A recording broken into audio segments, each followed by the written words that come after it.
Welcome back and welcome to a new segment here on CBS 13 News at 7 o'clock called Friday Focus. I'm joined in this conversation by Matt Gagnon, who wears many hats, we should point out. He is the CEO of the Maine Policy Institute. That's a free market think tank here in Portland. He's also an opinion writer for our media partners at the BDN. He's also the host of the morning show on our media partners at News Radio WGN.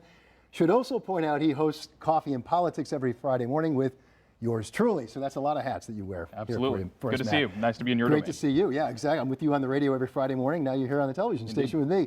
Let's get right to it. Again, as we were mentioning just before a moment ago, the Freedom of Access Act. You wrote a column recently talking about why you believe it's broken and also mentioning why you think people should care about this. What's the gist there? Well, the Freedom of Access Act is obviously our mechanism to try to get information from the government about what they're doing. And I identified in the column three things that I think are really broken with it. The first one is related to the access to the information and who's giving it to you. You make a request of, say, the Senate President's office, for instance. It is that office that is actually supposed to be searching for information and giving it to you. That obviously sets up a lot of conflict of interest, especially if you're investigating malfeasance, and it's a really big problem in my opinion. The second is cost. In the last year, Maine Policy Institute submitted 2 FOA requests, which are coming back at $5,000, $6,000. Just for the documents? Just for the documents, and that makes it very difficult for people to get access to this information. And the third is the time. We've had a couple submissions that have been sitting on the desk for about 1.5 years now, and that's not at all what I think you want out of this law. And I want to point out to our viewers that we have a recent example of this, in fact, right here at CBS 13. Our I-team did an investigation on the Portland public school system, the payroll problems they were having. Our I-team put in a payroll request directly to the Portland School Department asking for documents related to emails about the payroll problems, exactly about Javier Botana, the existing, at that time, superintendent. Well, it was Javier Botana who was in charge of looking over a request. We got a bill for, I think, $450.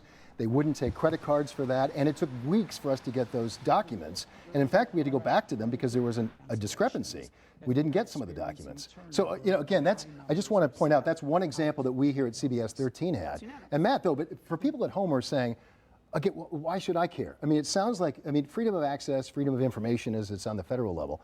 Usually those are things that, journalists are filing or lobbyists are filing or think tanks, for example, are filing. Why should the person at home say they care?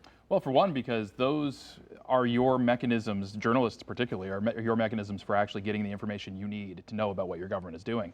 But this law actually applies to citizens too. I mean, if you want to submit a FOA request to your local state legislator, even your town, whether it's a school board or whether it's a town council, whatnot, you have the ability to do that. It's actually rather simple to do that. And if it's hard to do, it makes it very difficult for you to know what your government's doing. And with the time I have left, what's the fix here? What are you proposing? Well, what's happening in Augusta? There is a bill that has been submitted by Representative John Andrews, which I think is really directly tackles those 3 problems that I just laid out for you. It would set a statutory limit for how long they have to comply. It would set a maximum amount they can charge, and it would actually put the control of who actually complies with this into a third party, which is, I think, a good fix. All right, we'll keep watching it. And again, this has been Friday Focus with Matt Gagnon, the first of what we think is going to be many conversations with you, Matt. Thanks so much for coming in. Pleasure to be here.